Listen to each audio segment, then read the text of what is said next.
Kevin Durant wants to be a Phoenix Sun. What more is there to say? We're just going to try to keep it real. We're going to try to just keep our heads on. Aaron Edwards is here. We'll talk about all of it. KD might be a Sun by the next time we record. I don't know what else to say. Let's go.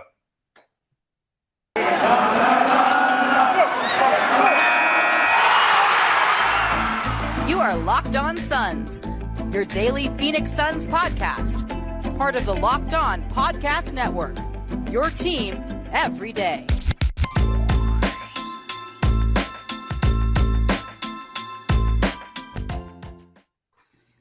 All right, we are back. This is Locked On Phoenix Suns. We're part of the Locked On Podcast Network. I'm your host, Brendon Kleen, a credentialed media member covering the Suns for the past 5 seasons and a writer at Suns.com and Dime Magazine. A big thanks for making Locked On Suns your first listen here on free agency night. Waited as long as we could. The news came at about noon that Kevin Durant wanted out, so there will be much more to break down. Make sure you hit follow or subscribe to make sure you do not miss a single show. If you're finding us on YouTube, that's the best way to support us. Hit subscribe down below. Drop me all of your Kevin Durant's thoughts in the comments, and let's get started. Aaron Edwards is here, as he is every single week. We didn't even think Kevin Durant was going to be on the radar. I just wanted to give you the most fun show of the week doing the free agency stuff. And then at about noon, the tweets started to fly. You had Kevin Durant wanting out. Then very shortly thereafter, Aaron, it was that the Suns were his number one destination. I have a lot of specifics that I want to try to parse through. We obviously have not gotten the trade yet. It seems like it's going to be a little while, but where is your head? We're almost exactly 7 hours from when the stuff started to fly around. Tell me just what is going on with you. I think nobody could ever accuse us of not being realistic. Remember the first time we had to talk about it? We were like, let's just talk about it since people were talking about this weird rumor. And it was just a weird rumor at that point. And we kind of just yada-yada'd it, and we've been yada-yada'ing it for like a month and a half now. And I don't know. I was shocked that it was real. I thought it was gone completely last week when Kyrie signed. And the fact that people have known this was coming, the Nets have known this was coming, and the Suns have known for a week, I guess. Like, I know we're probably going to get to that part later, but it's just all wild that we're just one of those teams that he wants to go to, and we're the top team even. It's just, it seemed unheard of a month and a half ago, and now that it's real, it seems even more ridiculous. I was listening back to the show. It was about a month ago. I did a show that was just like, we're one step closer to Kevin Durant coming to the Phoenix Suns. And I listened back to that when on – actually, I want to – this is actually kind of crazy. You said last week when Kyrie opted in. That was 2 days ago. Oh, my God. It was like 48 hours ago. I literally feels like – I know. I was making jokes about it like on Tuesday, and it just seems so long ago for some reason. Like, it just seems ridiculous. So that day, as you said, obviously we all thought – okay, it's time. And then I was listening back to that episode, and I could sense myself being so skeptical. Like, I'm doing the breakdown of everything, and I obviously stand by. I mean, it obviously panned out. Like, this was a place he wanted to, that would totally make sense for him to want to come. The salaries work, the Ayton thing, all of it. Monty, Book, he has relationships with both of those guys. Obviously, he would want to play with Chris, etc. But I could hear myself like holding back, like mad at myself for even doing the show, but it wasn't clickbait. Like, I believed it, and here we are. It's real. You mentioned the idea that he would actually want to come here. That's the place I wanted to start. So just to put some of this into perspective, the trade's not done. So I don't want to get to that too much yet, but the mere idea of Kevin Durant wanting this as his number one destination, just to put that into perspective, like Chris Paul and Kevin Durant are both, I mean, right, like top 30 NBA players all time. Yeah. And Devin Booker was a special enough dude on the court as a competitor, as a teammate, to get 2 top 30 players in the history of the freaking NBA to want to come play with him. Like, I don't think that part is quite sinking in for people. Like, we all watched in 2017 when he was chucking up shots around Jimmer Fredette and Isaiah Canaan, and we were all kind of like, this dude is special. But to be able to have that much pull around the league where those caliber of players directly want to be with you, not they end up there and they choose to stay or whatever. Like, they want to upend their entire careers to come do that. It's crazy. That's wild. Yeah, it's like Kevin Durant, he has not hidden the fact that he loves playing, like he loves Devin Booker and he loves his game. And that was kind of like the lead up before him and Kyrie teaming up. When he was on Golden State and that All-Star weekend, him and Kyrie were together all the time, and he was doing podcasts with like Bill Simmons and like all these people just talking about how much he loves Kyrie's game and like how much he really liked the dude. And he's honest about who he pretty much likes to play with. And this is exactly how it played out for the Kyrie thing. And it just seems like he was telling us the whole time that he wanted to play with Book. And he finally just went out and said it today. Yeah, crazy thing too, when you think how much KD has been at the center of so much NBA drama. It's the first time he's ever asked for a trade. Like, he's always been really big on that of, I don't get why I get so much hate. I waited until I was a free agent and then I chose to leave my team. Can't say that anymore, I guess. But the fact that he chose Book, like you said, he was telling us the whole time, and it's not a surprise that those guys would have would be in sync that way. Like, Kyrie Book is. I think I wrote something a while ago, actually, when Kyrie was one of the first things I ever wrote that I was like, that was pretty cool of Kyrie, like Book being the next Kyrie. I think it was when LeBron went there, and I was like, this is kind of similar type of thing. I don't know where he'll end up grading out, how we see either of those guys head to head in their NBA careers when it's all said and done. But there's always that guy in these super team situations, like Paul Pierce, Dwayne Wade. You could say Paul George. You would say Kyrie Irving kind of twice. And they're maybe not like the top no-brainer number one guy. Pierce wasn't the best player on that team. Wade wasn't. Paul George never has been. Kyrie wasn't. But they are the co-pilot, the guy who gets that guy. And Book, it seems like he is that. And I mean, I guess that's always how it was going to happen, because you have a cheap owner and you have a market that hasn't always been like the most desirable. They haven't had like those huge free agency opportunities. So it was probably going to have to be trades. And I guess that was what it took. You get that guy in the door and the rest of it follows. Yeah, you get a player that pretty much around the league everybody likes, and you get a coach that pretty much around the league everybody likes. And then you have Chris Paul, who not all that people like, but if you're his cup of tea, then you're going to want to play with him. And he's just one of those acquired tastes that KD must obviously think he can coexist with, or he wouldn't do it. It's funny to me that last year, this was another note I had, we thought the Olympic recruitment was just JaVale McGee. That feels kind of hilarious now. Like, we were like, wow, Book was really over in Tokyo. Like, they weren't even allowed to switch rooms, but he was so like energetic and exciting and competitive at practice that like JaVale McGee wanted to come. Wow. And then it's like, no, there's probably some other conversations going on now that we realize it. And if those seeds were planted then, I mean, I don't know if it was so specific, like, let's play together. But obviously they came away from that experience as teammates, winning a gold medal in those weird circumstances with probably even more respect for each other than they had before that. Yeah, and every picture that they took together or time that they were hanging out that looked like when they were in Tokyo, like it looked like they were actually friends and they were hanging out. And that goes a long way. That's literally how the Heatles got together. So I think that the hanging out with somebody in another country as much as they were doing, you figure out who you like pretty fast, and you figure out what kind of games you like pretty fast. Wasn't that it was the Olympics, right, where there was that video of KD when they all sang happy birthday to him and it wasn't his birthday, just to piss him off? Yeah. I love that. So the other part of this whole thing to me is the list being part of the reason I thought this was realistic the whole time is the list being Miami and Phoenix, which if Miami can't give up Bam, which they can't for cap reasons, it would be the second max contract, rookie extension max that they would have in addition to Ben Simmons, which we'll talk about in a second. I'm not sure Miami is a realistic option. I could see why KD would want to be there. I had them in mind the whole time, but if that rule is in place and there's no way around it, then they don't have a lot else to do. But I felt like aside from that, it was like the Knicks, the Clippers, the Mavs. I mean, when you just think about the ability to continue to win and being in a market that's desirable, this felt like pretty realistic the whole entire time that this was where he might want to go, even kind of setting aside the Book stuff. Like, I can continue to compete for championships. I can be on a coast basically. Yeah. And, I'll be able to take nightlife. Weed's legal here, so KD doesn't have to worry about any of that. This felt realistic the whole entire time. I guess I don't know why it didn't get taken more seriously up until like Brian Windhorst said it on ESPN.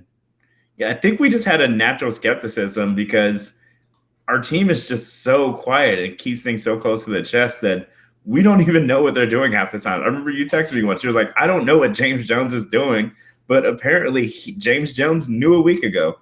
And when people were making moves and we were like, Suns, do something, they knew about KD already. So like, I think that it all just kind of lined up so perfect that the Suns kind of kept things so quiet because they knew this was an option the entire time.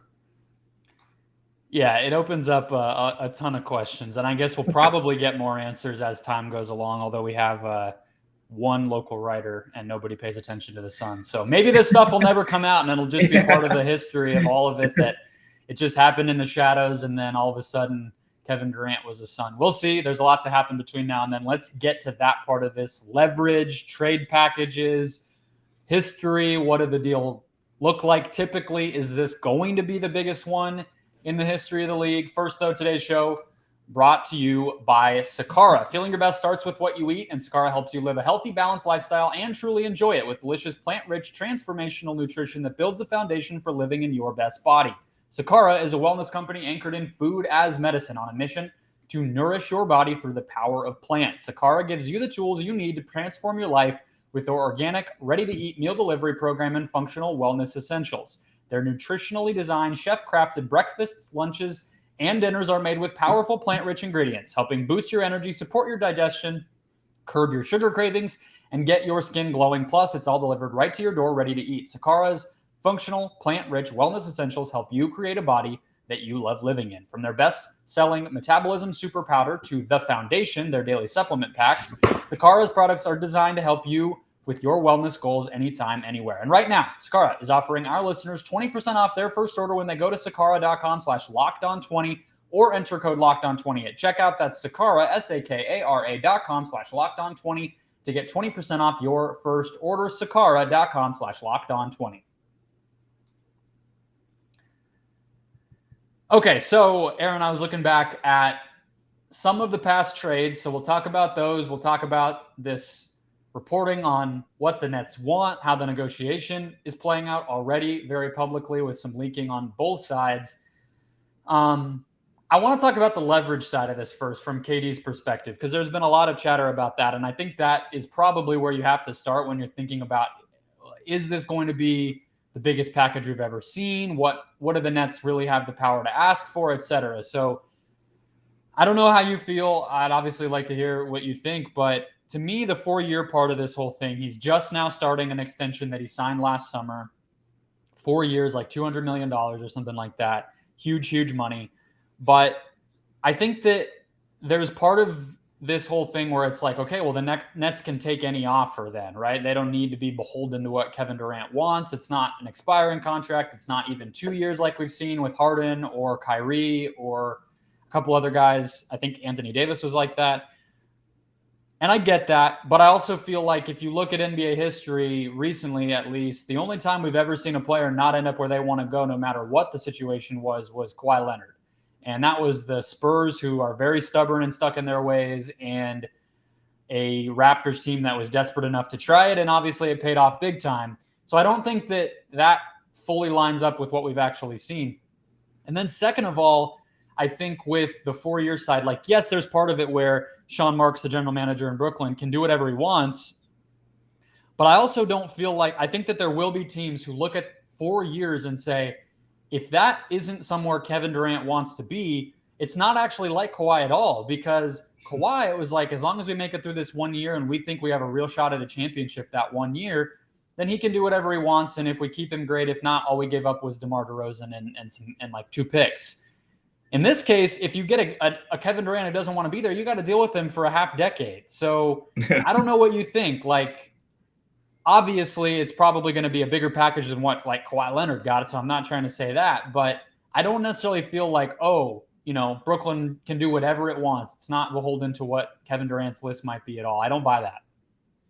Yeah, the Kawhi thing was weird because he didn't play for them. Like KD left it out on the floor and he played for them when he could, and Kawhi literally did not. And I just think there was just bad feelings all around there. So he was never going to get to go where he wanted to go. I think the fact that the only thing KD did wrong was vouch for the wrong dude, and I don't know if they can punish him for that. But yeah, like you don't want KD somewhere, especially because he's very open with his voice. He has a podcast. He has all that. You don't want a dude somewhere that he doesn't want to be for four more years, 3 more years. Like you just wouldn't want that. And I just think that the package wise, it's going to be hefty, but I just think the players always hold the most power. And that's where the next CBA is going to come in. But I just think like right now we can use whatever we can before that new CBA comes.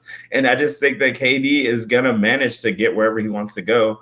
And yeah, the team will give up a lot, but I don't think it's going to be this huge thing that everybody thinks it's going to be. Yeah, KD brought the Nets like the best era they've ever had. Even if it only lasted 3 years, they've been more relevant these past 3 years than they ever were. And that probably includes making the finals. Like, I just still feel like they were in the conversation every day. It was exciting to see what was going on there. They built this new arena and they were able to, I don't know about fill it. I mean, New York had all these rules in place this whole time. Maybe that's not a part of this, but at least during my lifetime that I can ever remember, it felt like KD coming was the biggest thing that had ever happened there. And also it's like, yeah, maybe right now they're rebuilding, but I think a lot of the time the teams don't, the reason the teams don't just do whatever they want and send them to the best young player package that they can get is they're going to want to get a KD level player someday in the future. And if they treat this one like crap, that next one's not going to want to come. And I think that tends to be a pretty big factor that I don't think we always think about. Like the deal I was going to point to here, Paul George, the Thunder had no reason to really do anything there. They were helping the Clippers not only get Paul George, but get Kawhi Leonard. They were helping to build a team that was going to dominate the NBA for years and years, most likely. Obviously, the injuries have derailed that. And they played ball anyway because, I mean, they got a massive amount, but they also were like, hey, we haven't gotten a lot of Paul Georges in our history, and we got that one. So maybe let's not keep him from being somewhere he wants to be and make him play out his contract just to throw our weight around. So to get to that contract, or that trade, rather, it was Danilo Gallinari, which is funny. He just was included in another one of those. Shai Gilgeous-Alexander, and basically 7 first-round picks, which I didn't even remember. That's insane. It was 22, 24, 26. The 21 and 23 picks from Miami, and then 2 pick swaps in 2023 and 2025. So a lot of it hasn't even happened yet. And that's what they got. They got a blue chip player in Shai Gilgeous-Alexander, who's a max level young player, and 7 picks. Anthony Davis, we have already seen the 2 of the picks that they gave up become number 4 and number 8 overall. I think there's 1 more pick and 1 more swap still to come. And Brandon Ingram, Lonzo Ball, and Josh Hart. So my question to you is, do you think that the Suns trade ends up being a bigger – we don't know what the picks will be, obviously. They'll be in the future. Yeah. Do you think it'll be a bigger haul than those 2? No, I just don't think – Paul George was, 20-something when he did that? I think KD being the age that he is, regardless of how good he is, I just don't think you get that many picks. I know we're not going to have a pick until – the next Olympics or something, but I just think that with his age, and I can't say injury history because Paul George is always hurt too, but I just think the age and the fact that they gave up all their picks to Houston, I think they're just going to want some of those compensated back, but I don't think we're going to have to give them 7 first rounders. Yeah, Paul George was 29 when that trade happened. KD's going to turn 34 next season, so I think that's the thing too. Like I've been getting a lot of pushback when I say like I don't think the deal is going to be that big. It'll be huge. It might be Ayton and McHale. We've talked about that part of this last time. It's going to be Ayton and McHale. Yeah, and I think that's totally reasonable. But Ayton, McHale, and like more than 5 firsts or something. I don't know if we're getting there. And I say stuff like that on Twitter, and I think part of it too was I was skeptical about McHale. I can own that. I know you have to do it. I still don't think it should be Ayton, McHale, and Cam Johnson unless it's like 0 first-round picks, but that would be pretty dumb in my opinion. What use do you have for picks? Hold on to Cam at least if you can.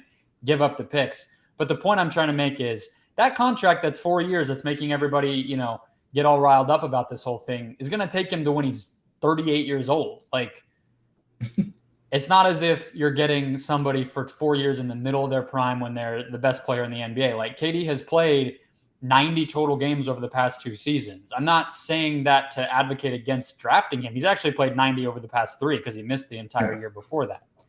I'm not saying not to trade for him, obviously. I'm just trying to temper some of those expectations. So let's go through. Go ahead. I mean, any team that signs him is signing to win a championship within the next 2 years.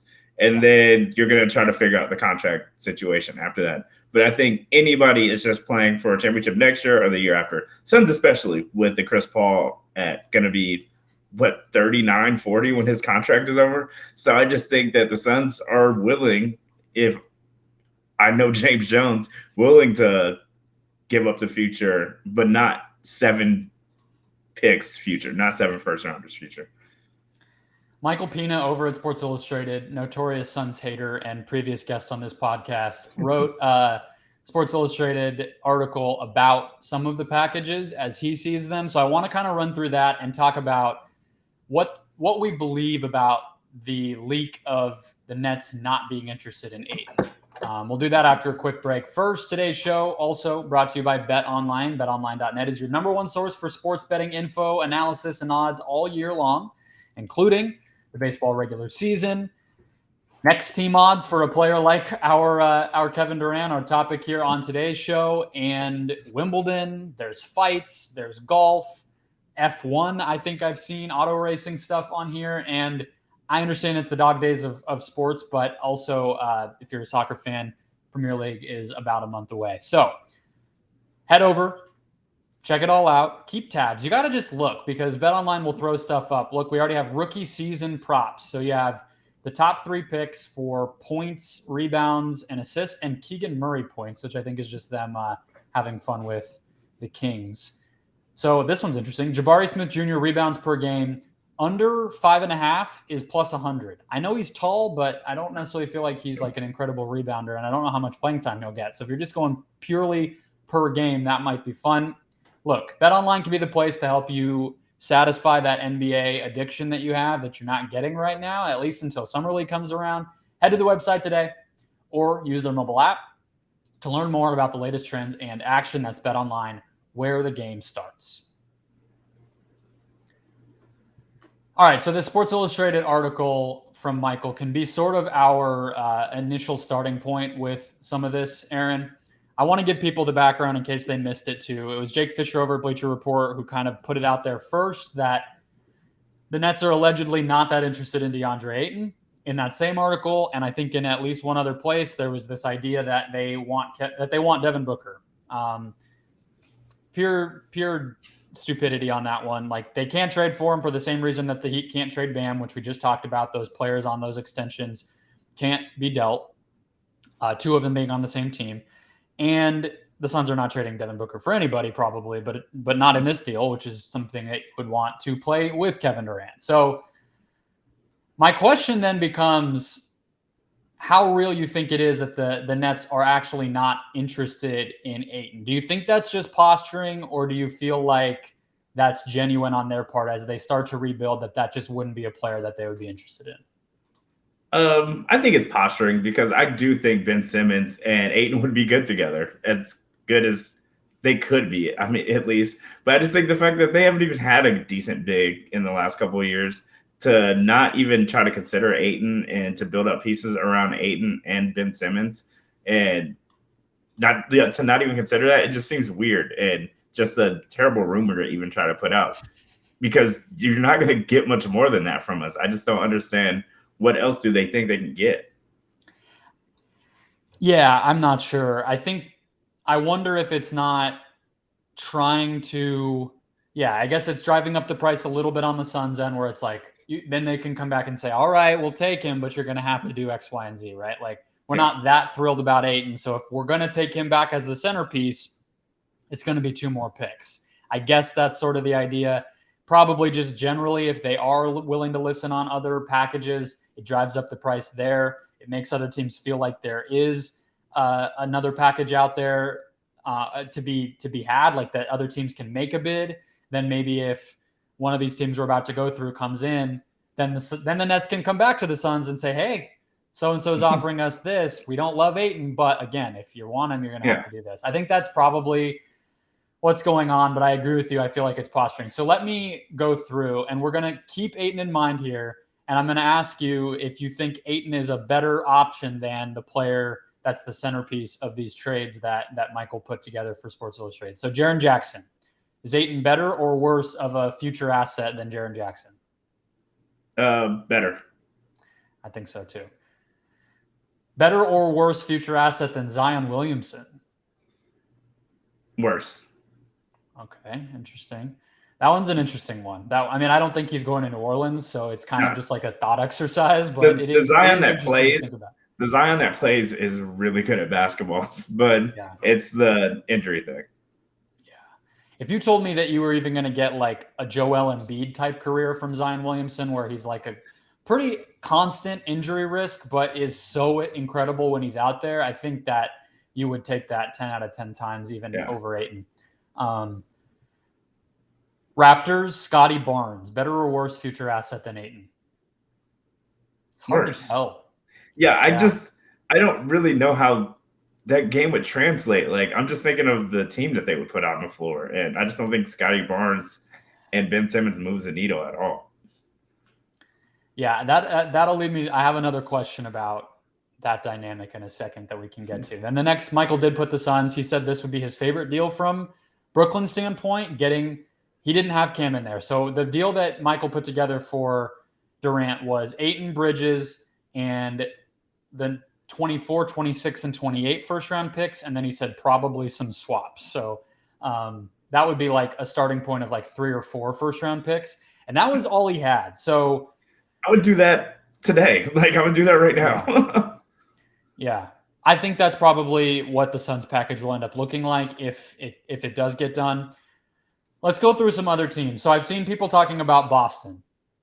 I think it's fair to say Jaylen Brown, especially considering he's on a contract that's actually going to be probably cheaper than what Ayton gets, would be more desirable than Ayton. Do you agree, Jaylen Brown? Yeah. But I don't think Boston would necessarily do that.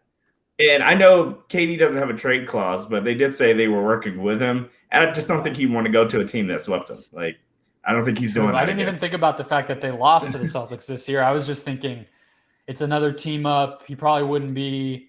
He overlaps with Tatum a lot. I don't know. I also don't even know if the Celtics would want to mess with their stuff. They have a good thing going, and obviously KD's better than Brown. But for how much longer is that going to be the case? You could think two years from now, Brown might just be better and more healthy.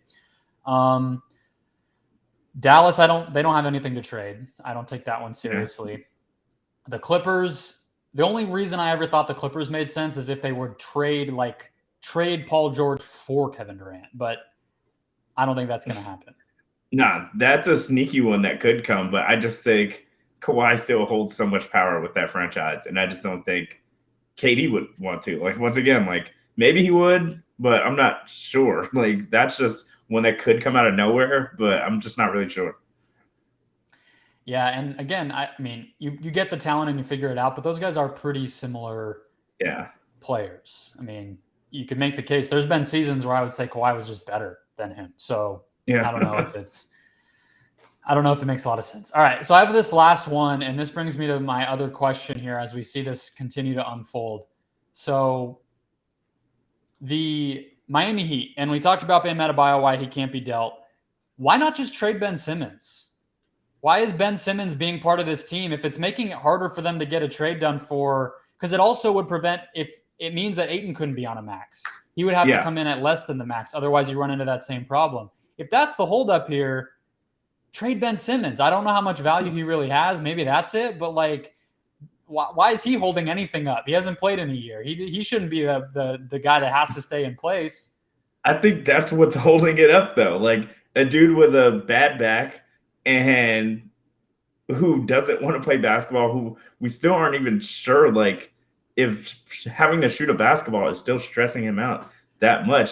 I just think, and I don't like using this term, but I think a lot of teams think he's a head case and they don't want to deal with what the Sixers dealt through because we haven't seen him play. Say he did get on the floor with Brooklyn and there was something to work from, and you can see his game and see if he's grown even a little bit within the last year, but nobody knows what to work off of. And you're just buying a product and guessing and paying them a lot of money. And I just don't think anybody wants to do that. Yeah, I guess it would just be selling so low that it's just not worth it. It's funny, though. He was just the centerpiece of them giving up their second best player. So it felt good enough for them at the time. I don't know. I don't think there would be a ton of suitors for Simmons, but I just think, like Sam Amick of The Athletic came right out and said, like, the Nets do not have any intention of dealing Simmons as all of this unfolds. Like, why? I mean, at least explore it, at least see. But I think it would be the last step in it to admitting that the Sixers won. Like, the Sixers won it. And they won the trade, and you got fleeced pretty bad, because that was the Sixers' whole thing. It was like, we will get rid of him. Like, take him. You guys don't understand. And Brooklyn fell for it. And I just think if they get rid of him immediately without even seeing him play basketball, you're saying that you got fleeced. So some people have pointed to the fact that the Pacers have not done anything. They still haven't traded Malcolm Brogdon, still haven't traded Miles Turner. It felt like the Brogdon thing. I think Jake Fisher from Bleacher Report's been saying that is done for like days, weeks at this point. Like, they will trade him no matter what. It's not a question of if, but when.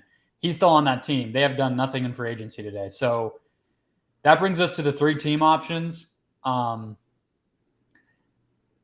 think if you're putting a center next to Simmons, Miles Turner's kind of interesting. It's hard. It's so hard because a lot of this stuff is hypothetical, and you don't even know. Like, let's say that was the thing. Like, the Pacers got Ayton. Let's just take Brooklyn at its word. They don't actually want Ayton. They want to maybe stay a little bit more competitive and deep rather than doing Ayton. And maybe they don't like that Ayton would clog the floor for Simmons, and somebody else might make. I'm just playing devil's advocate. They signed Nicholas Claxton today too. Their backup center, could become their starter. We'll see. Let's take them at their word. So that 3-team trade, let's say Ayton goes to the Pacers, Turner and a bunch of young player, or maybe not even a bunch. The majority of, I guess, the package would be from the Suns in that case. So it would be Bridges, Turner, and a bunch of picks going to Brooklyn, and then obviously from Indiana and the Suns. I think Durant to Phoenix. So what do you think? Does that feel more likely than just a straight 1-to-1 with Phoenix and Brooklyn? Does the Indiana thing feel like it's connected? What do you think? I think the fact that the Suns have known for a week that KD wanted to come here, and you could tell that it just couldn't have been done straight up, that would mean they really didn't want Ayton. I think they have to be trying to get a third team in. I think that's the only thing that can honestly be holding this up, if these dudes are businessmen and they've known this for this long, because it should have kind of been done quickly already. It is going to be pretty complicated, though. Yeah, it has to be for a player this big.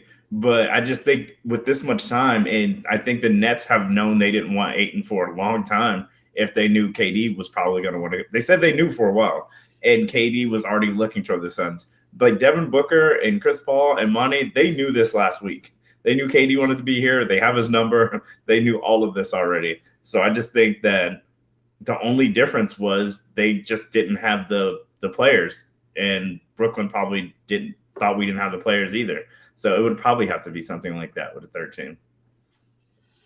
Okay, a couple conspiracy questions with you here as we're just losing our minds. One,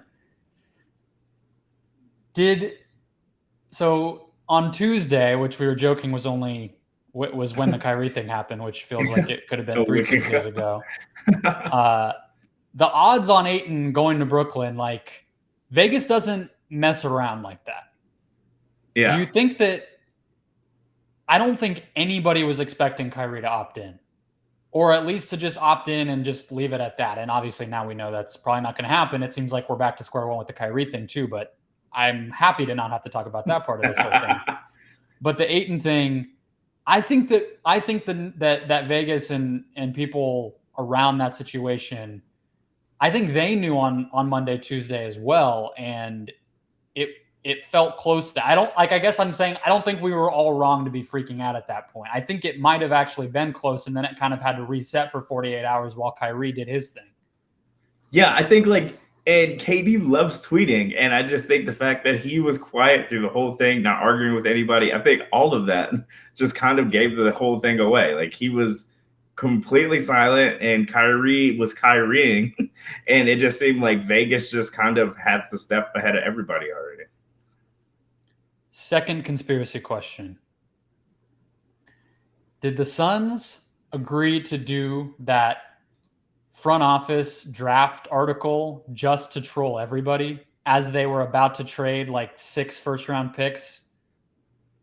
I think it times up like that because James Jones sounded terrible during that article about like not caring and not paying attention to like any other players that are coming up. Like, he just looked so bad in that article. I just think, I mean, that article was probably written like a while ago, but I just think that the fact that he said all that terrible stuff, and he definitely, there's no doubt in my mind, he knew KD wanted out already. There's no way around that. He hasn't talked to the Nets, according to reports, since May. That's what the thing that made me do all of this whole offseason and actually believe it is the dude was not talking to his team. So I agree Kevin Arnovitz might have been on that story for a while, but you're not convincing me he was working on that story during the regular season. Like, this was in the works. They had to know it was a possibility, and they agreed to do an interview where they were like, yeah, F them picks. Like, it does not matter to us at all. Yeah, and I think he just had to lay the groundwork. Like, I do not care about these picks. And they say James Jones he's a for the now, and he's a for the now dude. And I think they were laying the groundwork for the now. Like, it's like they said it so many times that I think that James Jones is kind of setting us up to be like, I hope y'all don't like picks because it just kind of seems like he was ready to do it already.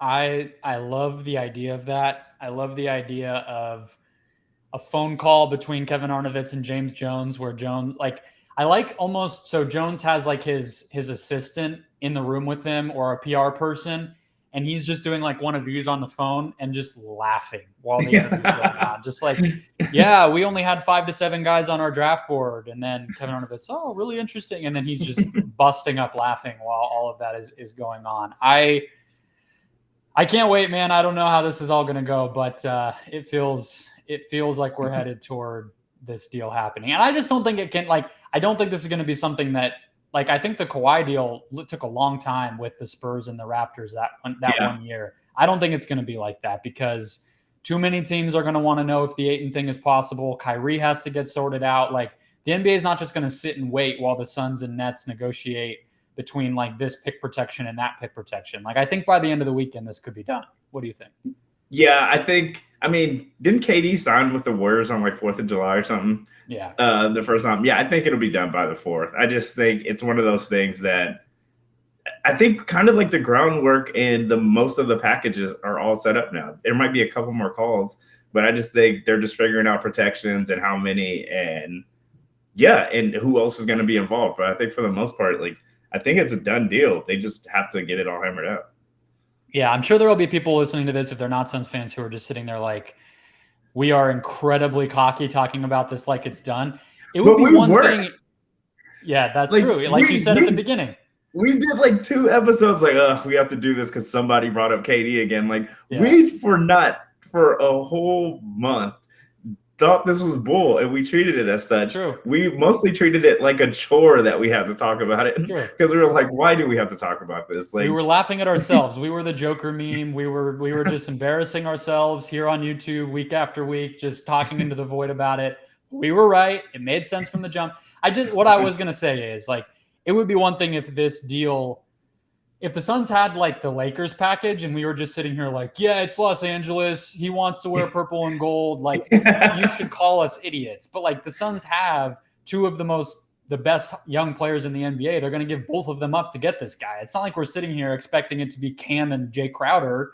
Like, they have the like, package. y'all want Shamit? Like, no, we're not saying crazy stuff like that. They like, have we're the giving package. up things that we like, and like, I don't want to give up Mikal Bridges. Like, it's not one of those things where it's like, oh yeah, we get KD and y'all can get Mikal. this is gonna suck. Like it's gonna be cool, but it's gonna suck a little bit too. It'll be a half hour. It'll be a week of shows saying goodbye to Mikal Bridges. And I'm not ready to do that yet. It's Thursday night. I have to go to work tomorrow. I can't be drinking or crying all night. So I will face that and confront it at the time that it happens and not a moment sooner. But that'll do it for today, guys. I will be back with you tomorrow. I don't know if there will be a Kevin Durant trade, but there will be more. We didn't even talk about JaVale McGee leaving today. So lots to continue to Books Max. Book Supermax. Yeah, I meant to mention that at the beginning when I was doing my rant about Devin Booker and NBA 2K. There's a lot. So I will give you an extra show at the end of the week. I missed Wednesday. I had this plan all along. So do not go anywhere. Hit subscribe, hit follow. Make sure we're in your feed every day. Again, drop me your comments if you made it this far in the show, telling me all that you think about Kevin Durant. And I will talk to you tomorrow.